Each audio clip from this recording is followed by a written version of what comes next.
যারা দুবাইয়ের ভিসা সম্পর্কে জানতে চাচ্ছেন তাদের জন্য আজকের এই ভিডিওটা।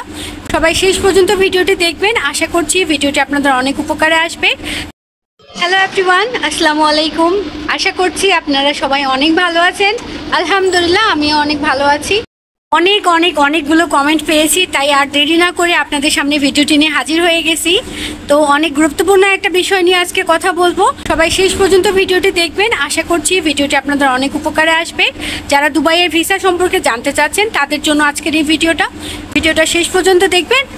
আপনারা যদি দুবাই ভ্রমণে আসতে চান তাহলে ভিডিওটা আপনাদের অনেক কাজে দিবে। তো আপনারা জানতেই পেরেছেন কয়েকদিন ধরে বাংলাদেশের পরিস্থিতির কারণে বাংলাদেশের এই উত্তাপ দুবাইয়েও ছড়িয়ে পড়েছিল। দুবাইয়ের অনেক বাংলাদেশিরা এটা নিয়ে অনেক ধরনের র্যালি করেছিল, অনেক ধরনের মিছিল করেছে, যেটা বাংলাদেশে নর্মাল হলেও দুবাইয়ে সেটা নর্মাল না মোটেও। কারণ দুবাই কোনো ধরনের কোনো পলিটিক্যাল ইস্যুকে সাপোর্ট করে না সেরকম। আর এখানে কোনো ধরনের কোনো মিছিল সমাবেশ করতে হলে সরকারের পারমিশন নিতে হয়, যেটা বাংলাদেশিরা কেউই নেয়নি। তারা নিজের ইচ্ছা মতো এটা করেছে। বাংলাদেশে থাকতে যখন কেউ বিদেশে আসে বাংলাদেশিরা, তখন তাদেরকে একটা ট্রেনিং করানো হয়। তো সেই ট্রেনিংয়ের সময় সবাইকে সুন্দর করে বুঝিয়ে দেওয়া হয় বিদেশের মাটিতে যায় কোনো ধরনের কোনো মিছিল সমাবেশ করার আপনারা কখনোই চেষ্টা করবেন না, কারণ এটা সম্পূর্ণ ধরনের বেআইনি। তারপরও বাংলাদেশের আমি জানি না তারা কেন এরকম করছে। তো এটার জন্য তাদের অনেক ক্ষয়ক্ষতির সম্মুখীন হতে হলো। কিছু মানুষের এই সমাবেশের জন্য, এই মিছিলের জন্য অনেক বাঙালিকে এখন এইটা ভুগতে হচ্ছে। তো যাই হোক, এইসব কাজ কখনোই করবেন না। আমরাও বিদেশে আছি, আমরাও আসলে অনেক বেশি ভরাক্রান্ত মন নিয়ে এখানে পড়ে আছি, কারণ আমরা দেশের জন্য কিছুই করতে পারছি না। কিন্তু তাই বলে এভাবে একটা বিদেশের মাটিতে এভাবে নিজের দেশকে এইভাবে আমি রিপ্রেজেন্ট করতে চাই না কখনোই। আর আমি চাই যে কখনোই আপনারা এইসবে উৎসাহিত পাবেন না, উৎসাহিত হয়ে কিছুই করবেন না। তো আপনারা জানেন যে তাদের সাথে কি হয়েছে।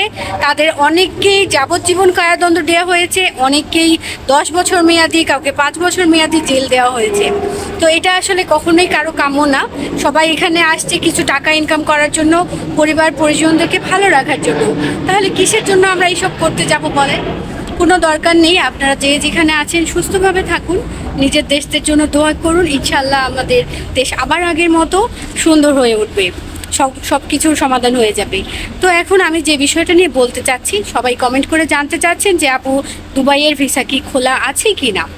তো এই পরিস্থিতির জন্য অনেকগুলো নিউজ চ্যানেলে আমি নিজেই দেখলাম, বাংলাদেশের নিউজ চ্যানেলে, আমি জানি না তারা কিভাবে নিউজ করে, তাদের ন্যূনতম কোনো ধরনের কোনো তথ্য না নিয়ে তারা এইসব নিউজ করে বসে আর মানুষকে হয়রানির শিকার করে। তাই জানে কবে তারা এটা বন্ধ করবে, কিন্তু আসলে এটা বন্ধ করার দরকার। মানুষকে ভুল তথ্য দিয়ে বিভ্রান্ত না করাই উচিত।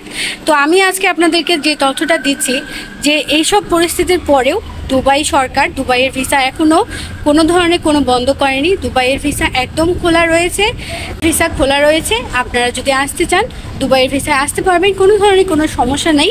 দুবাই সরকার এটা নিয়ে কোনো ধরনের কোনো ঘোষণা এখন পর্যন্ত দেয়নি।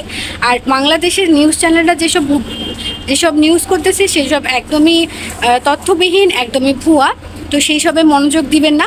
যেটা সত্যি কথা সেটা হলো দুবাইয়ের ভিসা খোলা রয়েছে। শুধু ট্যুরিস্ট ভিসাই না, এমপ্লয়মেন্ট ভিসাও খোলা রয়েছে, ট্যুরিস্ট ভিসাও খোলা রয়েছে। আপনারা চাইলে আজকে অ্যাপ্লাই করলে আজকে আপনার ভিসা আপনি পেয়ে যেতে পারবেন। তো ভিসা নিয়ে কোনো ধরনের কোনো চিন্তার কোনো কারণ নেই। আপনারা যারা দুবাইয়ে আসতে চাচ্ছেন তাদের যাত্রা অবশ্যই শুভ হোক। দুবাই অনেক সুন্দর দেশ, আমার কাছে অনেক ভালো লাগে। আপনারা যারা দুবাইয়ে আসতে ইচ্ছুক, দুবাইয়ে আসতেছেন, তাদের জন্য অনেক শুভকামনা। সবাই সুস্থ থাকবেন, ভালো থাকবেন। আর নিত্য নতুন দুবাইয়ের তথ্য পেতে আমাদের ইউটিউব চ্যানেলটা সাবস্ক্রাইব করে রাখবেন। আল্লাহ হাফেজ।